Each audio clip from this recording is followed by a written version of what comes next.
Enzo, Bubba, say hi.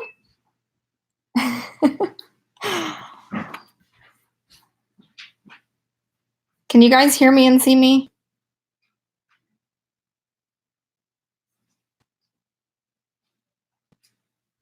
Okay, awesome.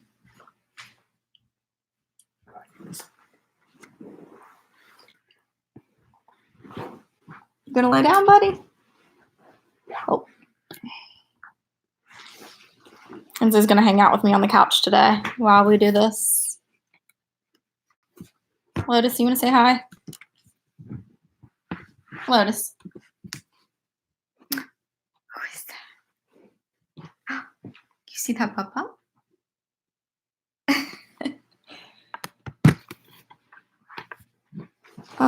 Someone asked, what is the best way to house train a GSD? When both times when we brought ours home, we basically set a timer for every 2 to 3 hours. And when that timer went off, we took them out at that point in time. Sorry,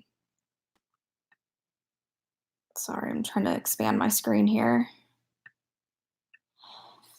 I think like the rule of thumb is however many months old they are is that's how many hours that they can hold their bathroom. So, it really just depends on how old they are when you get them as well.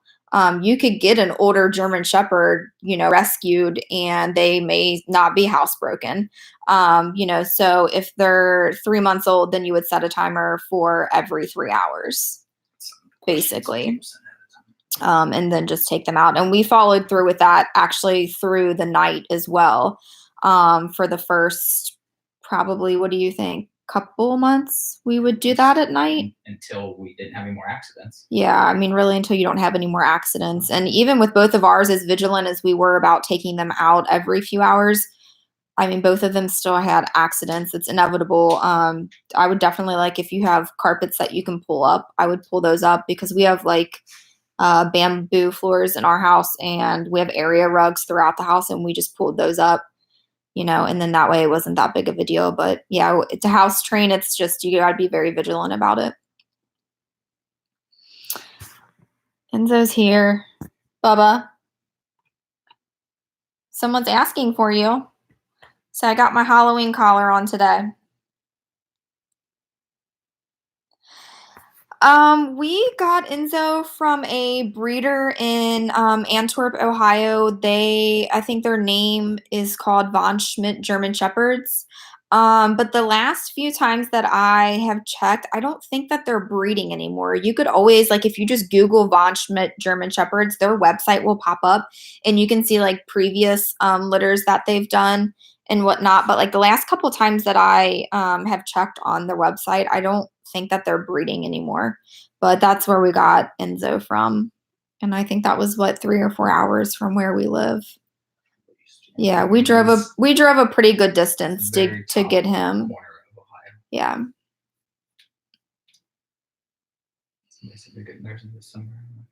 Yeah. And then your phone, those were questions people asked before. Okay.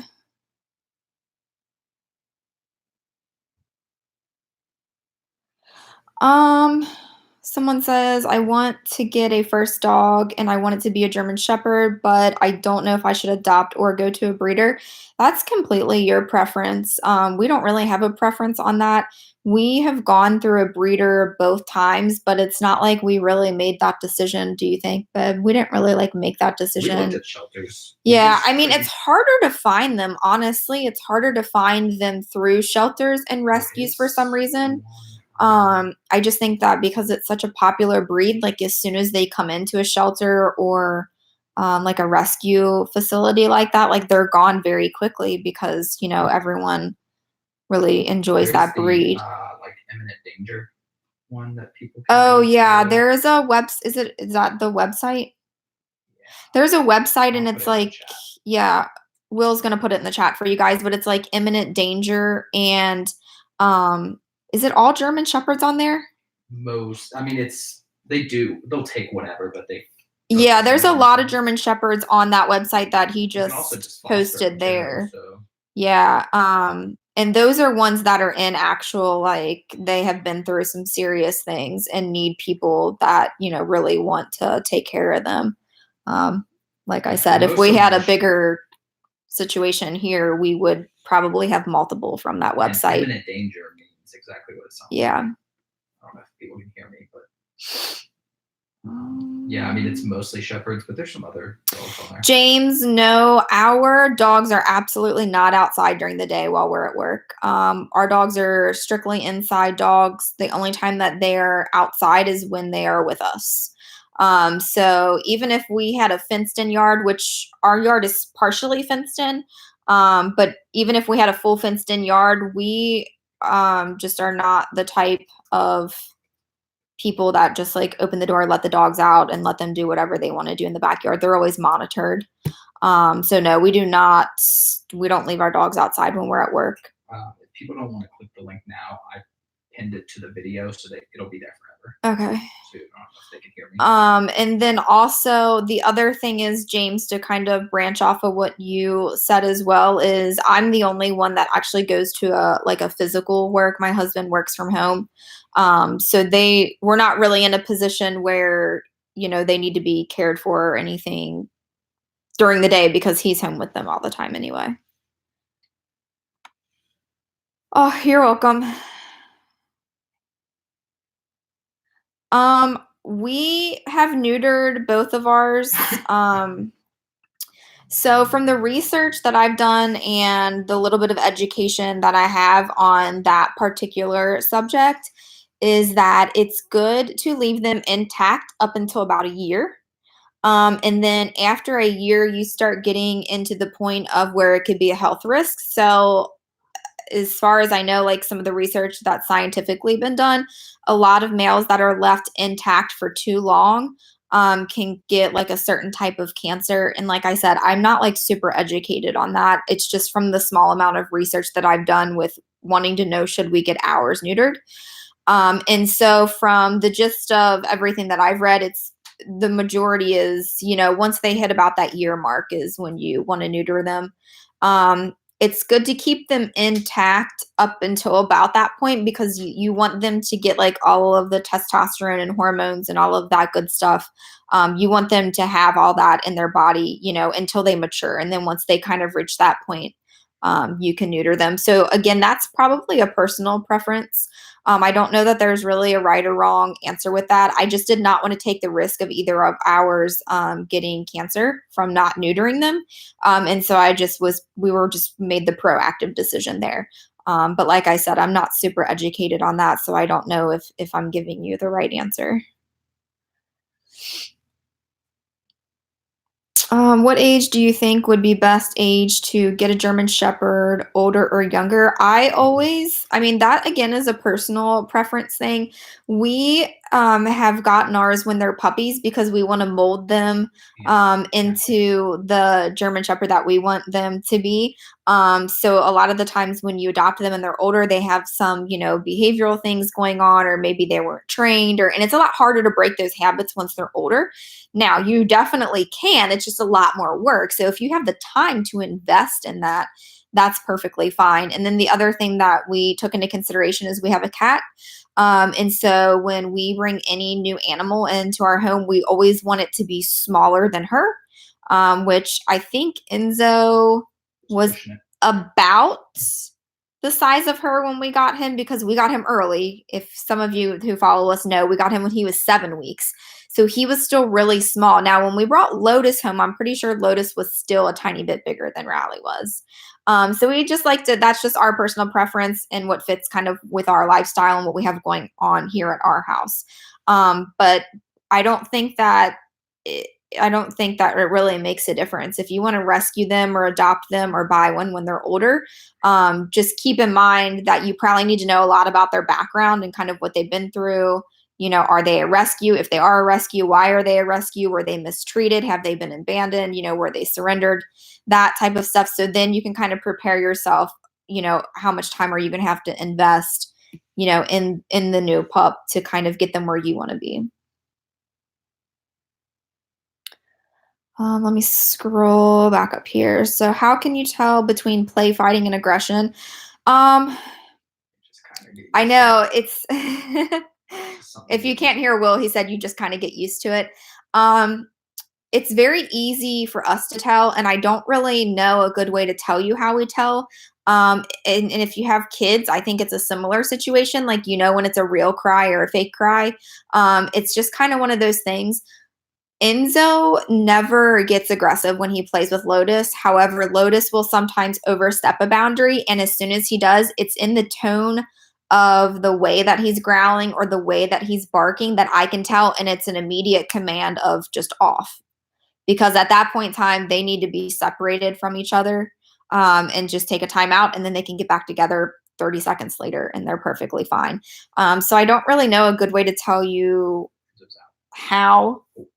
If it's, just playing around or aggression, but for me, it's just the tone of you get used to what the playing around sounds like. And then when it's a different tone from that, it's aggression. That's the best way that I can explain it.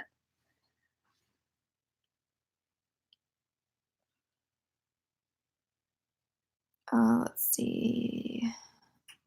Would you recommend a German Shepherd for a B? I'm not sure if I know what that means. If you can clarify that for me. Oh, for a beginner. Okay, I see the second comment there. I mean, we knew nothing about owning dogs before we got ours. So Enzo was our first. I mean, both of us had family dogs, but not to where we like trained them or like were overly involved and responsible for them. So I mean, I would consider us being beginners when we got Enzo. So yeah, I mean, absolutely, but you have to understand the commitments that are going to go into that. Maybe a little bit more than just getting, a dog that is, Pomeranian, that doesn't do a whole lot, doesn't need a lot of exercise, just kind of lays around all day. So, I mean, there's going to be a huge difference between a German Shepherd for a beginner and, like a Great Dane. You know what I mean? Like they kind of just lounge around. They're okay with just going for one walk a day or whatever. So yeah, I mean, I would say it's fine for a beginner, but you just need to make sure that you're overly prepared. Do you prefer working line or show line German Shepherds? We're actually going to get ready, I think, to do a YouTube video on this topic because we get that question a lot. So Enzo is a show line German Shepherd. They're typically a little bit bigger in size. So you would need to take that into consideration. And typically a little less, I don't want to use the word reactive because Lotus is reactive and they're a little bit more tame, I guess would be a good word for it. Yeah.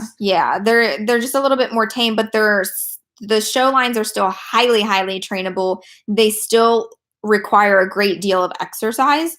And their prey drive is a little bit lower. The working line, which is what Lotus is. So we have one show line, one working line. Lotus, so the working lines, they are more compact, but like still very like built, still very muscular, but he's a lot smaller and that's very normal for working line. Prey drive is extremely high. The aggression tends to come out a little bit more because they're meant to be out there and working in the field. And so that's really the biggest differences. So we don't prefer one or the other. We have one of both. Yeah, and we honestly, until we started doing research on the working line and the show line, those two differences, when we picked them out, we had no idea. Like, we didn't really care. It was just, oh, this one's cute. Let me get this one.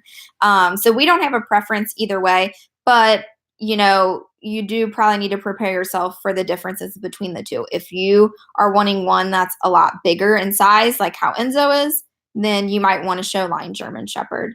Obviously still highly trainable, like I mentioned before. If you want one that, you may use for a service dog or, military dog, or you're doing that kind of crazy thing, then you might want a working line.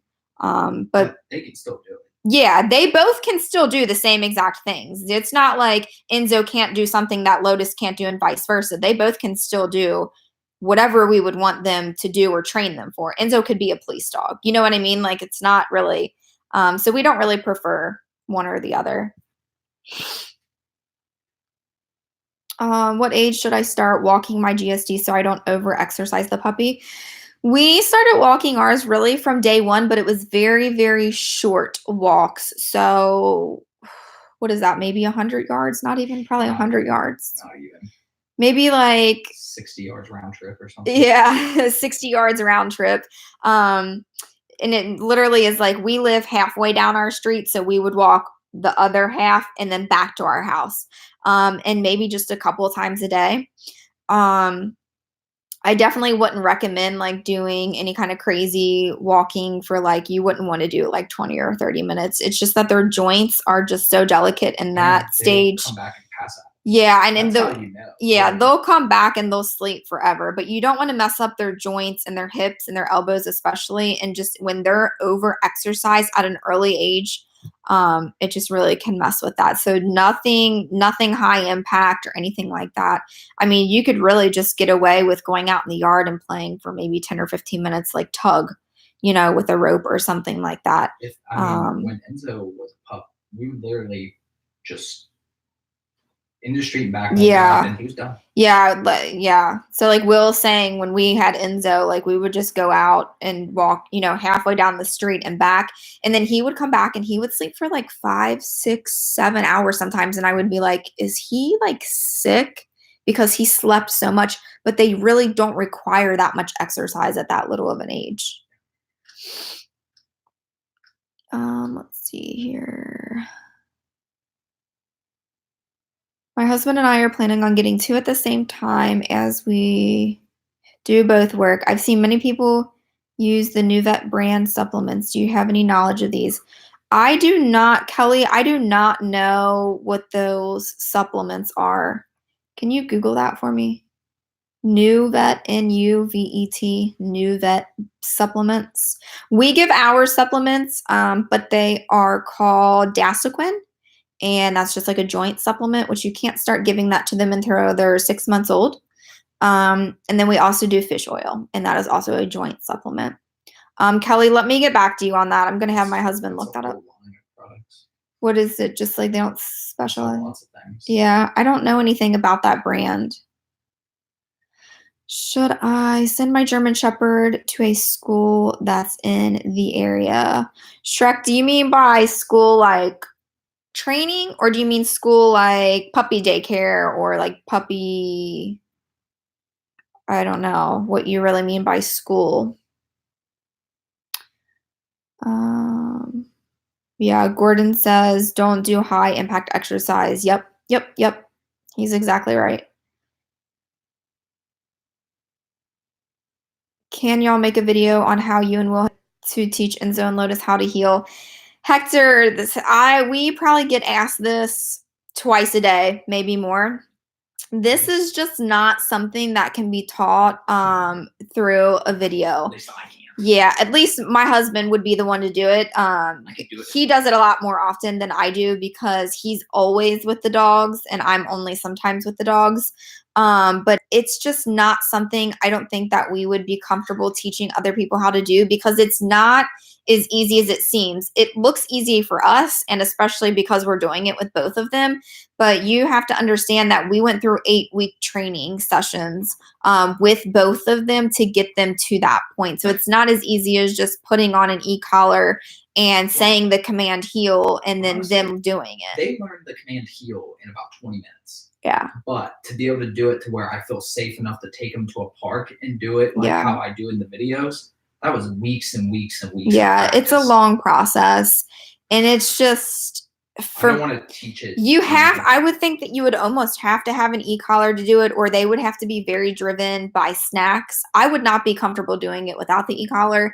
And my thing is I don't recommend that anyone use the e-collar unless they've had training, because you can't just slap an e-collar on a dog and think that you know how to use it appropriately, because there are so many things that fall into that and how to use it to make sure that you don't want it to be a negative situation for the pup. So I doubt, Hector, that we will ever probably do a video on how to make them heel. I'm sorry. With Lotus being reactive to dogs, how do you deal with this when off the lead?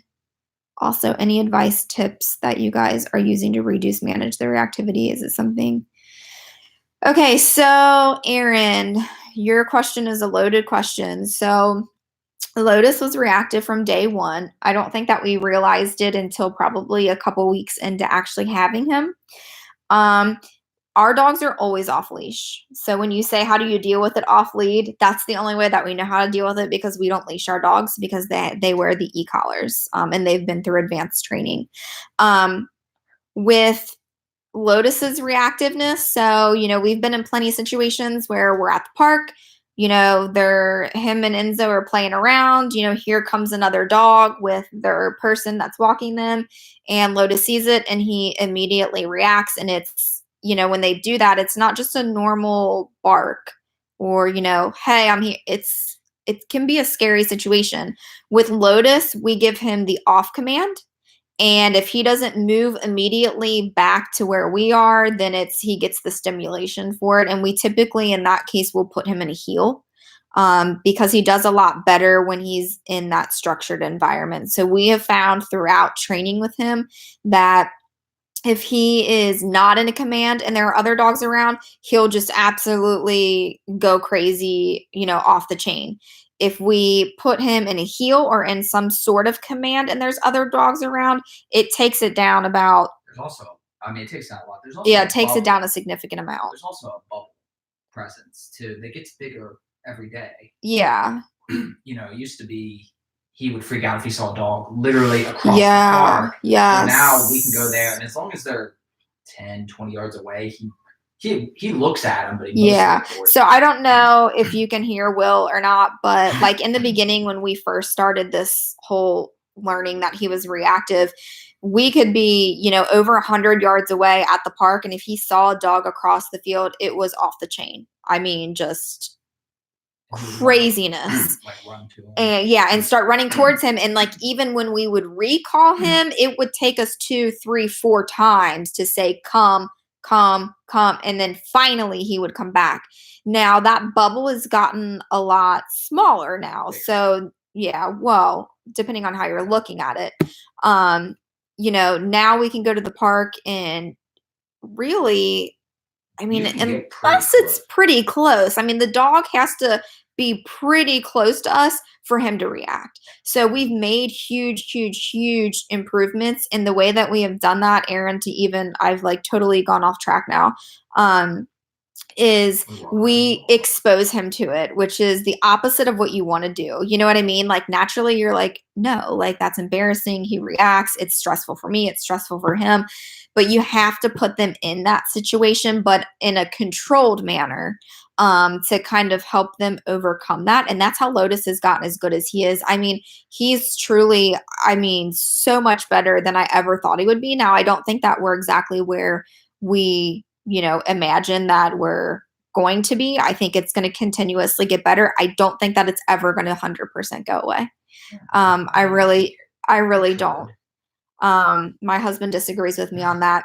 I'm more of a realist though. Like that's I tend to look at things, in the reality of the situation. For Lotus to not react to another dog, that dog would have to live with us. It's not just as simple as let's introduce them the right way over an hour or 2 of training.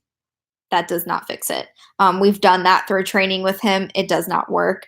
It truly would have to be, if we want him to not be reactive to a dog, that dog would have to live with us, so that we could work on it day after day after day. And then he would be fine. It wouldn't be a big deal. He can do it. It just takes so much time that the people that you're passing at the park, he's never going to not react to them. That's just the way that's going to go. I think you still get embarrassed. I don't care. Yeah, it doesn't bother Will as much as it bothers me when we're out in public. It bothers me a little bit more, but it's just because I'm not doing it constantly. Will is always out with them, so he deals with it a lot more. I want to deal with small talk. It kills that. Yeah. Oh my gosh, I have so many things here. I'm trying, guys. Okay, I'm losing my spot. At what age did you start adding supplements to the pup's diet? 6 months. 6 months is the earliest that you would want to do any kind of supplements with them. I'm having trouble with my puppy biting and potty training. My puppy is the only one that lived in her litter. So I got her at 6 weeks. She does not like listening. She's 11 weeks now. Yeah, they don't like listening when they're young. That's pretty normal. You're not experiencing everything that you said here. I'm not shocked about any of it. The biting thing, you need to always have toys. And there's like ones on Amazon that you can buy that are meant for like teething stuff. And as soon as they start either biting you or your shirt or your shoe or the table or whatever it is, stick that toy in their mouth. It'll distract them immediately. And just have them, lots of them, always available. That will help with the biting thing.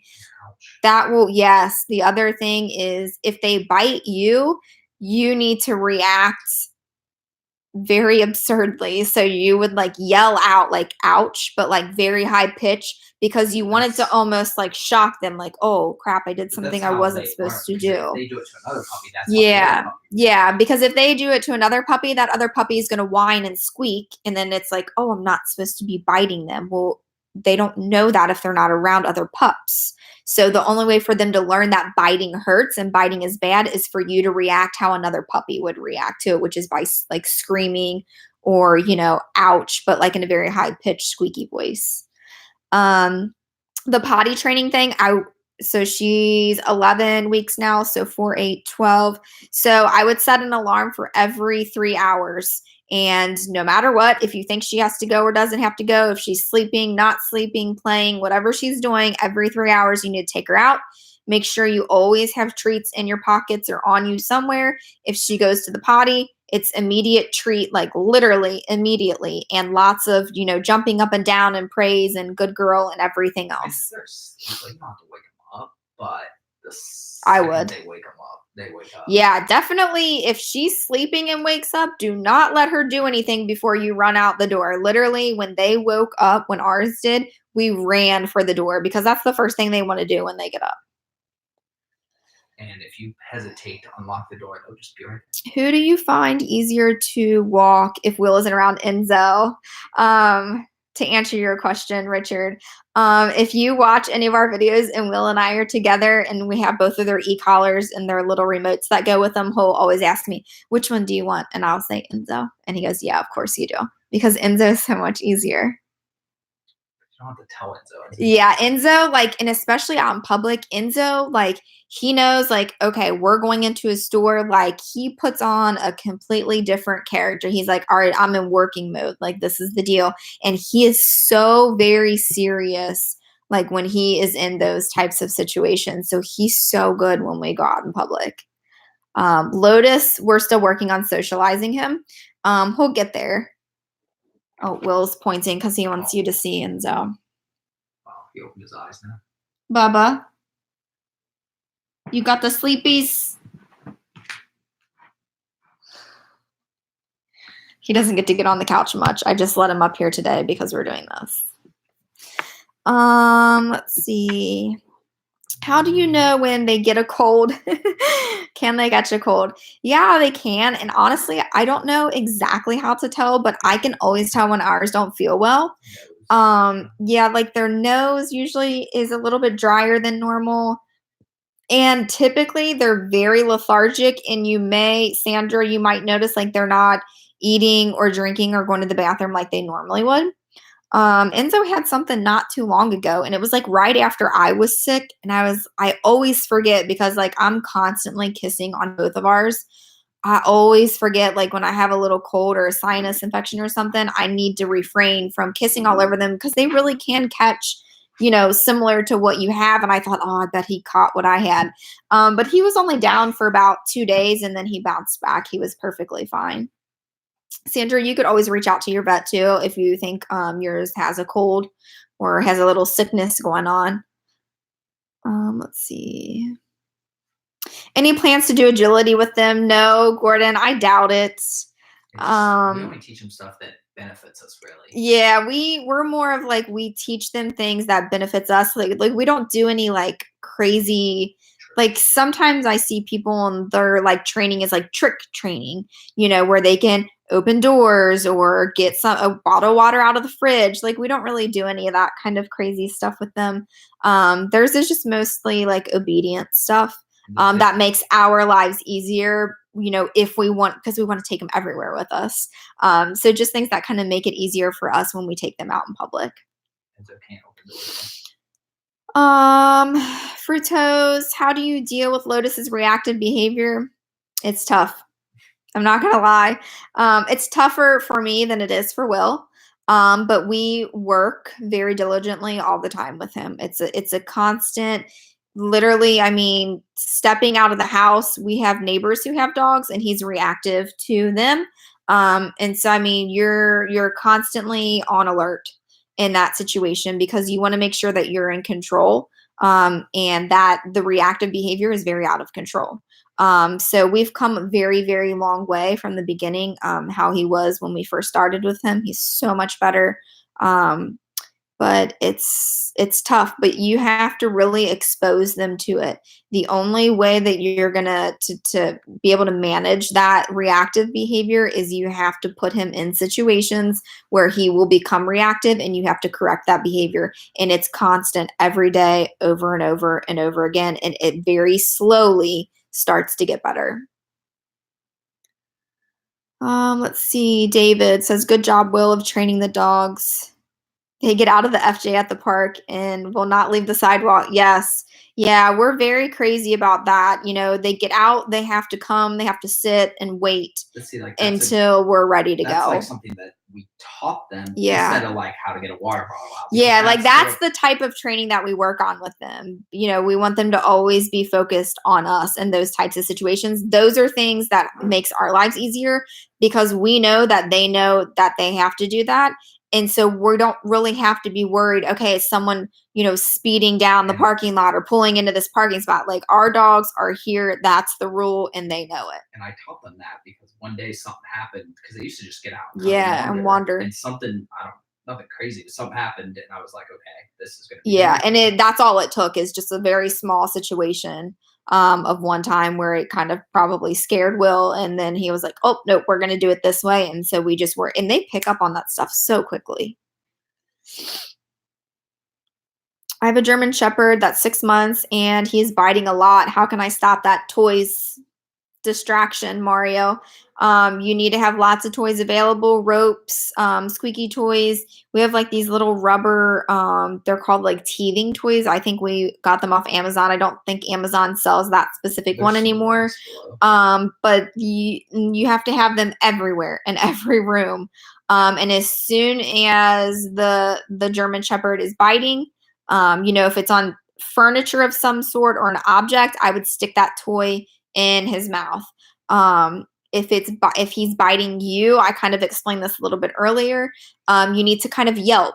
Like if he was biting another dog, how would that dog react to him biting him? That's the only way that he knows that it hurts, is if it's a very high pitched yelp or ouch. And it'll be over time. But if you do that, those things that I just told you consistently, over time he will stop. Should I send my German Shepherd to a school? You asked this earlier, Shrek, and I don't know what you mean by school. If you mean training, I would say absolutely. If you mean school like puppy daycare. Okay, yeah, like training, yes, absolutely. We are 100%, like we advocate for training like crazy. We are firm believers in obedience training. So yes, Shrek, absolutely, I would suggest that. How much exercise does a 2-year-old German Shepherd needs? That's just going to depend on your own German Shepherd. Ours, Enzo is about 3.5 years and Lotus is about 1.5. We do twice a day at the park or like on a hiking trail. And that's, that amount of time that we spend there is anywhere from 30 minutes to an hour. And I think that is sufficient. However, we like our pups to be tired because what happens is, I don't because I work in the morning, but luckily Will's at home and he'll take them in the morning typically.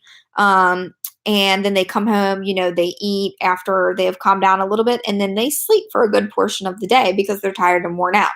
And then typically about the time that I'm coming home from work, in that 3 to 4 or 5 o'clock range sometimes, they're ready to go again. They have ants in their pants and they're ready to get some of that energy out. And then we go again, and we're there for 30, 40 minutes, probably not an hour in the evening. It's usually the hour-long one is typically during the day. Yeah, like what day was that?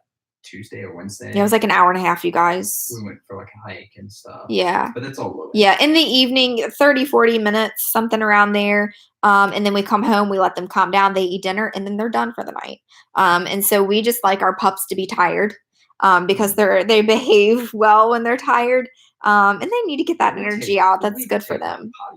Oh, yeah, they go outside and play around and wrestle around throughout the day all the time. Yeah, I mean, they go out, but yeah, I mean, we like to exercise ours. It's good for them. What should I ask the breeder?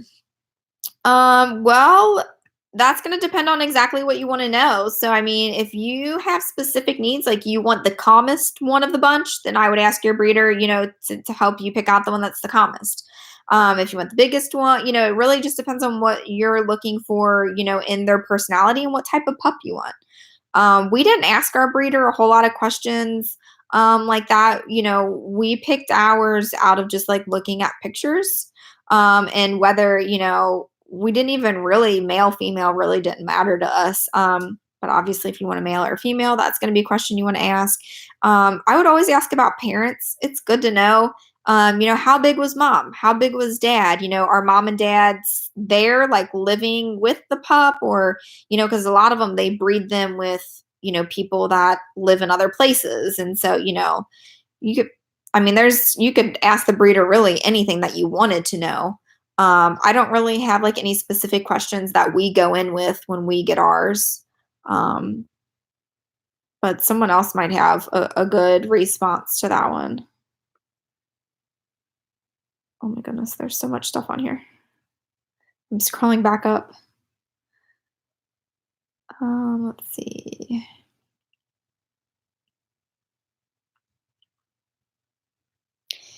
My German Shepherd is 4 months old on Tuesday. This is my first German Shepherd. Is it normal for them at this age to not jump or be awkward? Alex. Yeah, I mean, I don't think that you should be concerned that he's not jumping. If anything, I would think that's a good thing. I don't think that anything's wrong with him if that's what you're implying.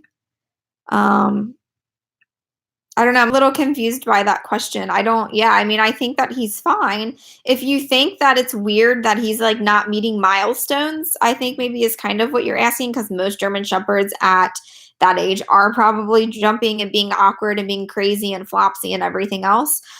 You could always ask your vet about that. You should be going to getting shots and stuff like that. But no, I don't see where should be any concern there. He may just be very well mannered. Enzo was like that. Enzo never jumped. When he was a baby, 4 months old, 5 months old, I don't feel like Enzo ever went through like a jumping stage. Now he could be a little awkward when he ran sometimes, but it was just because he was so big. He also doesn't have to jump sometimes too. Yeah. I mean, he'll jump up a little bit, but like he does the I don't touch you jump. Thank you, Richard. He says, like I said to Will, you are a far better handler than you realize. I know. I always I overanalyze everything. That's just my personality. And I tend to feel like probably underconfident about things. Gordon says, I would suggest a gentle leader on, yes. Yeah, so we actually had a gentle leader, and we still use it sometimes for Lotus. For some reason, it just made his reactiveness a little bit calmer. And so, yeah, we're all for the gentle leader. You just got to be careful because you also don't want them to feel defenseless. Yeah, you don't want them to feel like they can't defend themselves. No, yeah. How can you train your dog not to bark all night? I'm assuming is what you mean, Diego. We've never had that issue, so I'm not really sure how to answer that question. Lotus, you know, it's the off command if he keeps doing it. Yeah, but if he hasn't been through any training, you can't just give the off command. Diego, that's a good question. Generally, when they're barking because they want. Diego, and it might take me a minute to get to, because you're going to comment again. Well, I'm going to ask you to comment again. Tell me, does he or she, do they sleep in a crate at night, or do they sleep out of their crate at night? It might take me a minute to get down back to your comment. But I'm just curious to know, and maybe that'll help me field that question a little bit better. Lovely. My mother-in-law has a German Shepherd who's almost 4. Is it too late to socialize him more, like at the dog park? He does great with my German Shepherd. Lovely. No, I don't think that it's too late for socialization. It's easier when they're smaller, and if they've developed certain behaviors, like aggressive behaviors, that's going to be a lot harder to break them of that when they're 4 years old versus when they're 4 months old. So depending on how your mother-in-law's German Shepherd is being socially now, I don't see why it would be an issue, especially if he does really good with your German Shepherd. That gives me hope that he probably somewhat understands how to socialize properly. It does help that he met your German Shepherd when yours was a puppy. That tends to help out a lot. Yeah, Gordon kind of chimed in on what I was saying. What do you mean by awkward? I know I wasn't sure about that either. Thank you, Gordon, for helping me with some of these questions. Gordon's honest opinion, him and I agree, well, just us in general, we agree with a lot of things that he talks about. So yeah, if he answers one of these questions on here, you can trust that that's the right way to go there.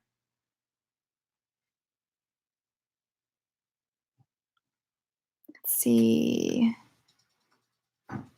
Mine just bites more. I've had to deal with it in other ways. Yeah, I always recommend researching. Like if you're having a specific issue and like I give you advice or Will gives you advice and it's really not working, I would start to research on your own to see if maybe there is another strategy out there that you can implement.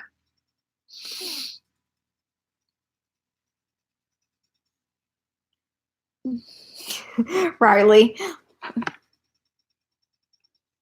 Look at that big baby boy. Yeah. Bubba's still sleeping. Oh, did you wake up? Do you want to say hi? No. Bubba. Bubba. You got the relaxins? He's just chilling. Let's see.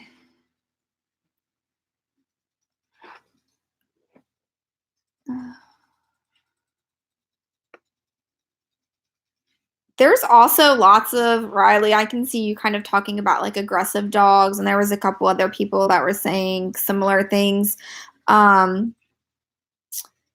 are a lot of trainers out there that they specifically do training with aggressive dogs, and I've seen a lot of videos like on Instagram and YouTube and stuff like that where it's very, very successful. That may be something where you need to reach out and get in touch with someone professional about that.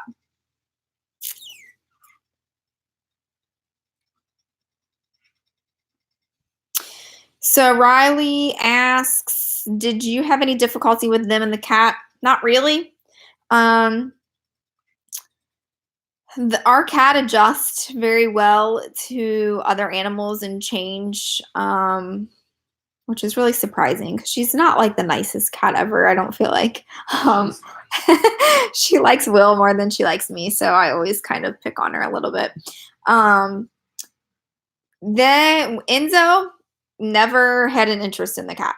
Never. I mean, like, nothing. Like, didn't chase her, didn't really need to smell her. Like, oh, this is just another dog or something. Like, he never had any interest in the cat. Lotus did like to chase her and still does sometimes, like if he gets a wild hair or something. But she just puts him in his place and then it's over after that. Like she'll just do like a little swipe. She doesn't use her claws or anything, or most of the time she doesn't. Now, if he's really aggravating her, she'll whack him and she'll get him, and then he's like, oh. But no, we've never had really any issues with either of ours and the cat. For some reason, we've just gotten really lucky.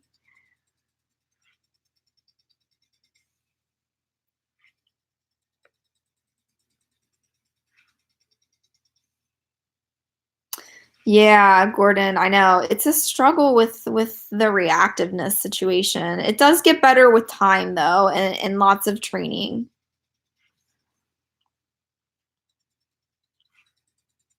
Let's see. Someone says, "What do you do about dogs that snap, bite, and growl when they feel bothered, and with a dog that barks and growls when they are in the crate?" Um, Again, this is not something that I have personal experience with. Ours don't. I think some people think that we're like professional trainers or like or professional like dog handlers because we get these types of questions. And sometimes I just have to explain to people like we're just two normal people that have German shepherds. So if I have not educated myself on something, like I really don't know a good answer for you because I haven't been put in that position with ours. So when you ask, what do you do about dogs that snap, bite, and growl when they feel bothered? Ours don't do that. So I've never done any research on how to handle that situation. Now I know about the reactiveness because that's our life. We live that every day. And so I've had to educate myself on that. But my thing is, when you get a puppy, you should really be putting them in those types of positions. Like, for example, when we get like when we've gotten both of ours, when they eat, we literally pull their ears, we put our hands on their snouts, we pull their faces, we put our faces next to their faces, we pull their tail, we squeeze their paws, because that's really going to be a point in time where the majority of dogs who are growling, biting, snapping, they're doing it because they're possessive of food or toys. So when we give our dogs those things, we do everything in our power to try to get them to bite or growl or snap because we want to nip that behavior in the butt in the very beginning. So ours don't do those types of things just because we've probably been so proactive about it, that we've never had to deal with it. So I know that's probably not a very good answer to that question, but it's just not something that we're educated enough on to know to tell you how to fix it. You would need to probably research on your own or reach out to a trainer or someone that's more educated in that area. Do you put winter coats on them or boot things that protect their paws from the... No. So we have raincoats for them because if you have a German Shepherd, when their undercoat gets wet, it's like impossible to get to dry. So we do raincoats, and we use those in the winter as well, just to keep the water off of their coat. We do not do the boot things on their paws, but we are very, very, very diligent and cautious when we take them for walks and stuff, and we know that the roads have been salted. We do not let them walk on it. For those of you that don't know, when that rock salt gets in their little paw pads, like in the little creases of it and stuff, and then if they step in the snow, it heats that up and it like burns, literally like will burn their little paw pads and their skin that's in there. So you have to be very, very careful. Yeah, like it's happened before just by accident where like, Enzo may have stepped in, like they'll immediately hold their paw up. Like they don't want to walk on it because it's so painful. You have to be very, very careful about that. So no, we don't use boots for it. I just have a feeling ours would not like the boots. Or something, then you just yeah. Yeah. We don't, I mean, it's not really, it hasn't ever been that big of a deal around here. We're just very careful. And like, we don't use the rock salt on our driveway. Like, we won't salt our driveway like that. How do you begin e-collar training? I recently got a German Shepherd puppy. She's 5 months old. Oh, 5 months is good because that's around the time you want to start training. I'm thinking of starting the e-collar training. I would suggest reaching out to a professional trainer, and going through just like their basic obedience training with an e-collar. I think that would be my best suggestion for you. I would not suggest going out and buying an e-collar and then just deciding to train on your own. You really need to be educated on how to use it appropriately and properly so that you're not hurting the dog. And you don't want there to be like a negative connotation with the collar. Just to be clear, you're not physically hurting them, but you can mentally. Yeah, that's what I mean. Yeah. We use an e-collar. It came with the package that we did through the training program. I believe that you can buy the same exact one that we have off of Amazon. It's called a mini educator. But again, I don't suggest that you just go buy that and slap it on and think that, you're going to be able to do training on your own. Enzo's older. We went through the 8-week training with him. We could have very easily bought that same collar off of Amazon, put it on Lotus, and then just implemented all of the things that we knew with Lotus. We did not do that because we just don't believe in that. The training is really more for you as an adult, not for the dog. The dog will catch on quickly. That's not going to be a big deal. It's for you to know how to use it properly and appropriately. And so we literally paid the $900 again to go through the same training with Lotus that we went through with Enzo. Yeah, we did the advanced one. So my husband's over here saying that the smaller package is $400. It is. We just paid for the more expensive one. It gives you a free e-collar. Yeah, and if you go through training like that, they're going to give you a free e-collar with it. So it's totally worth it. Oh my goodness, I lost my place. We've got about 10 more minutes. So I don't know if you want to scan them.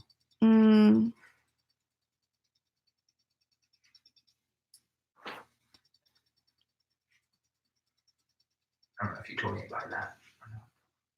Yeah, we have about 10 minutes left. We're gonna get off here at 5. So I'm trying to scan the comments, and Gordon is helping me here get through some of them.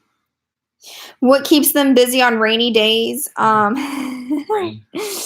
Yeah. We went for 2 walks in the rain yesterday. We still take our pups for walks in the rain, which that's just not ideal for most people. We went at 5 in the morning yesterday. Yeah, it rained all day yesterday here, and they went to the park at like 5 o'clock in the morning. And then did we do an afternoon one? No, we did an evening one. Yeah, so we went twice yesterday in the rain.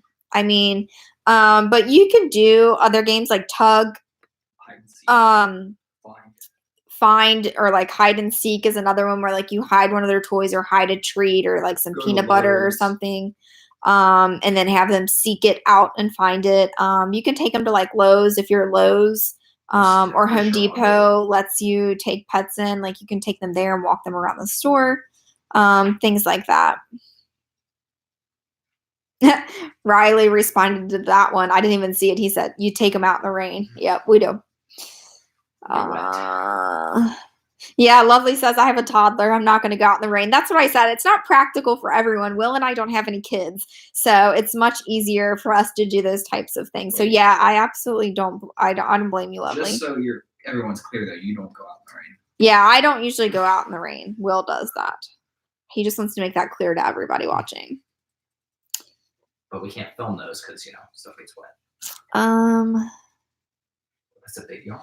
Perfect opportunity for me to ask a woman her thoughts on German Shepherd shedding in the house. Us men can be messy and sneaky enough. How can I convince my woman the shedding won't be an issue? They don't train for 6 months. Just lie until then. Jordan, I hope you're still on here, because I feel like I could probably convince her. We have 2 of them. Obviously, that's a lot of shedding and hair. We have a Roomba vacuum. It's like the little robot vacuum, but there's all kinds of brands of it. Like it's not just Roomba anymore. And we have him on a schedule, and he runs twice a day. It's really not, I mean, in the beginning, it's going to be like a shock. Like, oh my gosh, there's, hair all over the floor. But if you just invest in that type of vacuum, you can run him at any point in time. And I mean, it's really not a big deal for us. And I have, like, you can ask Will at any point in time, like, I am the most, like, OCD, like, the house always has to be clean, like, everything has a spot, like, I'm insane about that type of stuff, and it really doesn't bother me. What are you boys doing? Oh. Giving Roomba something to do. Roughhousing in the house. Let's see. Tips on crate training. Yeah. We always cover ours, most of it. Like you have to I would leave like a couple inches around the bottom somewhere where they can make sure they're getting fresh air. Make sure you put a cover over it. And then like if you're having them in there at nighttime, unless it's time for them to go out to the bathroom. So for us, we set an alarm for every, 2 or 3 hours, and then we would get them out, take them out, put them back in. If they cried or whined or barked in between those times, it's a complete ignore. You do not acknowledge it at any point in time. No way. You don't get them out. You don't let them out. You don't console them. It's kind of like when they will learn that very quickly. Yeah, then they'll learn that you're basically reinforcing that behavior, and then that makes it go on longer and longer and longer. You just really have to ignore them crying and whining and barking unless it's time for them to go out. If you do it that way and you're consistent that way, it won't take very long to crate train them. The other thing with crate training is we did all meals in their crates. So anytime that it was mealtime, their food bowl went inside their crate, and then they would get in there and they would eat and drink water in their crate. That just helps them have like a positive connection with the crate.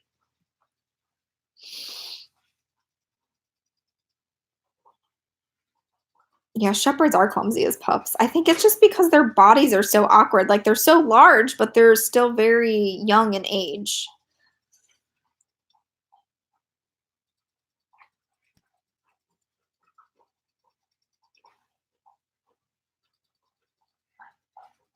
Riley says, what's your name? My first name is Nisha. Oh, I told you. Oh, okay, Nesha, yeah. Are German Shepherds good for first-time owners? We had someone ask this earlier. Yes, absolutely. You just need to know and prepare yourself for, the time that you're going to need to invest. Really, they're a very active breed, and so you just need to make sure that you prepare yourself and that your lifestyle fits, having to invest a lot of time.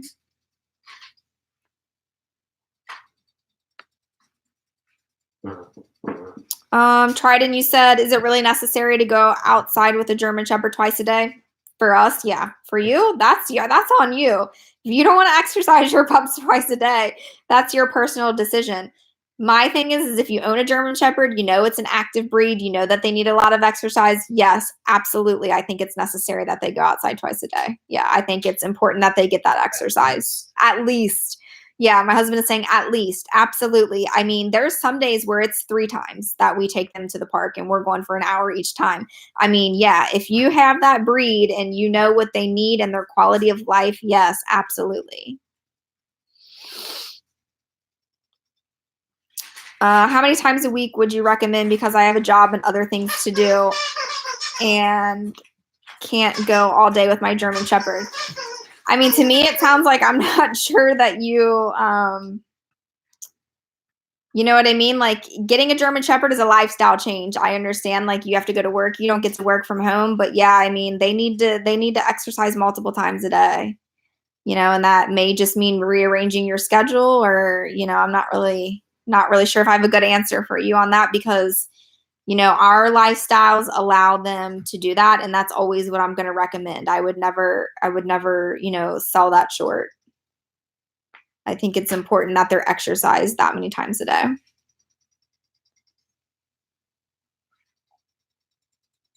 Yeah, Riley kind of commented on that as well. Ideally, 1 to 2 hours a day of exercise and mental stimulation. Yes, I would agree with you, Riley. Thank you. For adults. Lotus, can we just not with the porcupine right now?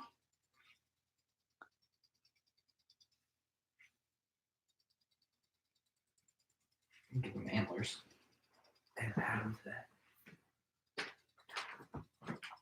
I'm trying to skim through these guys because I only have a couple more minutes. Yeah, Riley, you're spot on with that. Sometimes it can't be helped, but they thrive on consistency. Yep. What do I have? Do you want it? Enzo, you want one?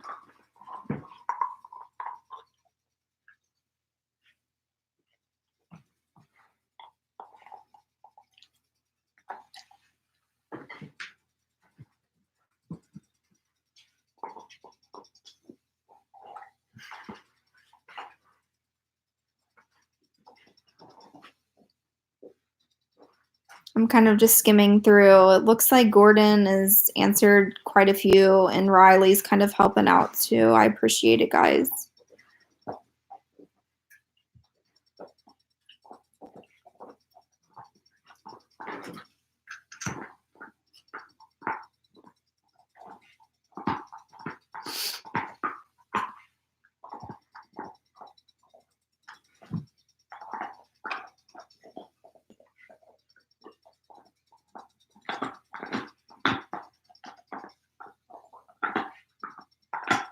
So Amy says, how did you know you were ready for your second German Shepherd? I have a 6-year-old female that struggles with fear, reactivity toward other dogs. That's exactly what Lotus is fear-driven. We started out 500 yards from everyone else in the training group. Yeah. I wouldn't train in a group. Over the last year, we eventually went to introductions with a muzzle on during pack walks. We now can do doggy daycare and pack walks, play dates with our training group in Texas without the muzzle. That's amazing, Amy, that you guys have made that much progress. I don't want to push her too far. A bad relationship or breakup from, yeah, this is from her house. Okay, she's taught me so much about being a leader and adjust to the, yeah.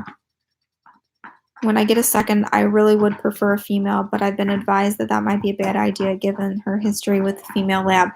Yeah, so Amy, don't apologize for the essay. It's okay. I tend to kind of like ramble on too. So as you know, Lotus is reactive and his is fear-based. And so we just recently posted a video on YouTube about whether it was a good idea to get a male or female for the second one. Like if you were going to get a second one, you know, would you want it to be male or female? Would you want it to be the same? Yeah, he lost his antler. And typically I would say that it doesn't matter. And that's kind of what the gist of the video was, is, you know, do you want same sex or opposite sex, and that it really doesn't matter. However, the fact that she had the history with the female lab for your situation, I would suggest probably a male in that particular scenario. Normally I would say it doesn't really make a difference, but with her being reactive and having that specific experience and history with the female lab, I would say a male is probably going to be the way to go for you. And it's all about each individual's, you know, scenario.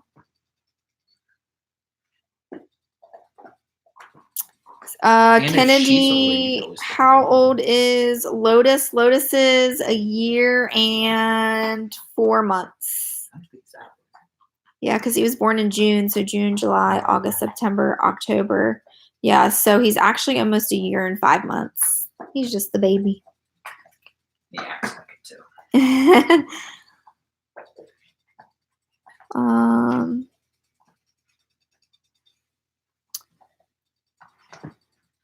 Let's see. Yeah, Sandra already knew. She said Lotus is 3.5. Yeah. it's oh yeah, Enzo is 3.5. Lotus is 1.5. Yeah. That's a weird thing.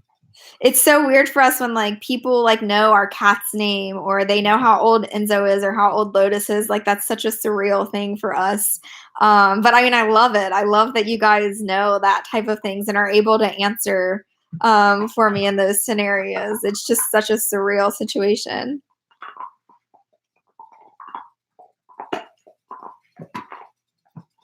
Trent, what's the best way to train your puppy? I would suggest like going through a professional trainer. You know, people can do it on their own. But if you watch our videos and you like how our dogs are trained and how they act and that we can take them out in public, it's because we went through a professional. And that's really truly anybody that asks me, I'm always about go to a professional, you know, trainer. Look up, do your research, find reviews, and pick someone, you know, that's close to you. But yeah, professional trainer is the way to go if you want to train your pup the right way.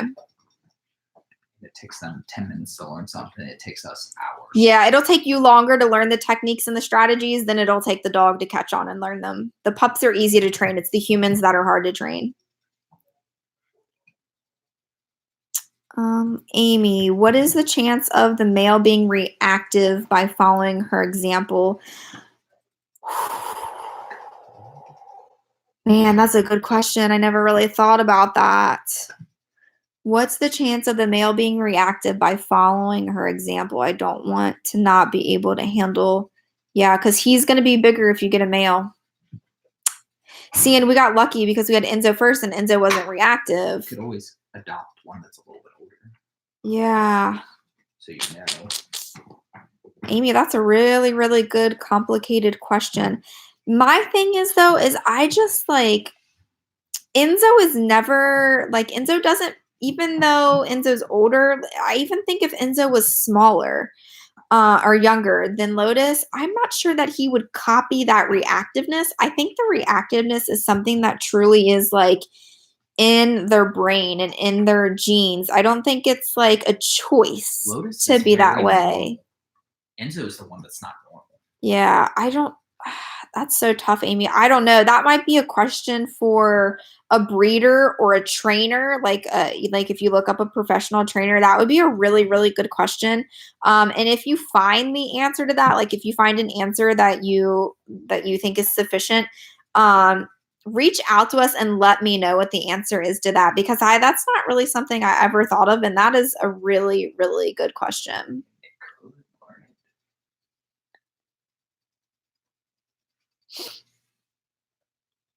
All right, it is 5:05, and I know we have some other questions on here, but we said we were going to get off at 5, and now I've already gone over 5 minutes. So we're going to go ahead and call it quits on this live stream. Will is telling me that there's going to be a new video on Tuesday. Is the live stream something that you guys want us to do weekly or bi-weekly or monthly? Because like we did it 2 weeks ago.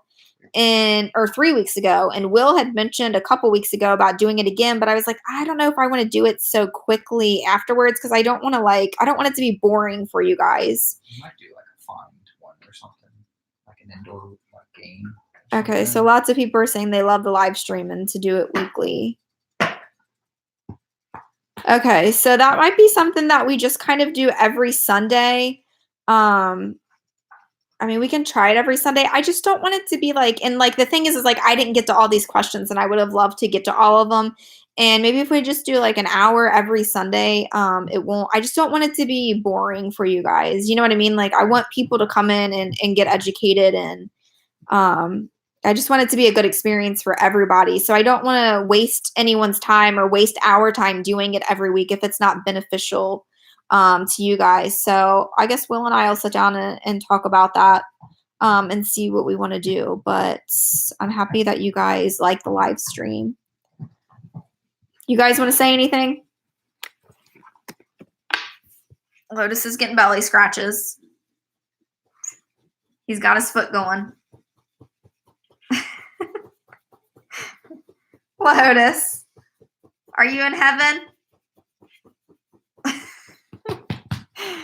Enzo, you want to say bye? Bubba. That's pretty rough. Yeah, there's less than 24 hours old. There's Antler. That's one's not yours.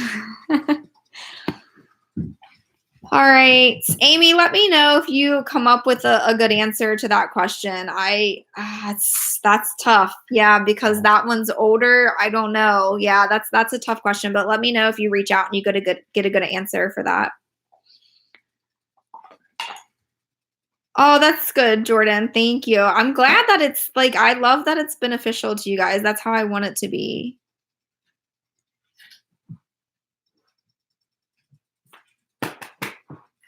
Yeah, Kelly, we've thought about that, and we've actually thought about just doing like a frequently asked question. Like almost just a video on that of like, because we get the same questions over and over and over again. And then just kind of once we get that video, we can refer people to that. But yeah, that's a good point, Kelly. So then you're not. Thank you, Riley. All right, guys. Well, I'll talk to Will and see what he wants to do, but possibly another live stream next Sunday, probably around the same time.